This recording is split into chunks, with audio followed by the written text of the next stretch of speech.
ప్రజలను తప్పుదో పట్టించేటువంటి అవాస్తవాలను చెప్పి సోషల్ మీడియా మేనేజ్మెంట్ ద్వారా దుష్ప్రచారాలను చేసి వ్యక్తిగతంగా తిట్టేటువంటి అంశాలను ప్రభుత్వంలో ఒకవేళ మీకు నచ్చకపోతే ముఖ్యమంత్రి గారిని విమర్శించదలుచుకున్నారు, మంత్రులు విమర్శించదలుచుకున్నారు, పార్లమెంట్ సభ్యులు విమర్శించదలుచుకున్నారు, లేదా చట్టం ఉంది, న్యాయం ఉంది, కోర్టు ఉంది, డెమోక్రసీ ఉంది.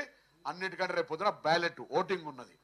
అవి వదిలిపెట్టి కొంతమందిని రెచ్చగొట్టి కుటుంబ సభ్యులతో సహా సంబోధించేటువంటి వ్యాఖ్యలు, వాటిని మీరు తీవ్రంగా ప్రచారం చేసేటువంటి అంశం మీద నేను సిటీ పోలీస్ కమిషనర్ గారిని కూడా ఆదేశిస్తా ఉన్నాం. అటువంటి వాళ్ళు ఎవరు చర్యలకు పాల్పడ్డా తగిన విధంగా చర్యలు తీసుకోవాలని కోరుతా ఉన్నాం. ఇలా ఇది మంచి సంస్కృతి కాదు.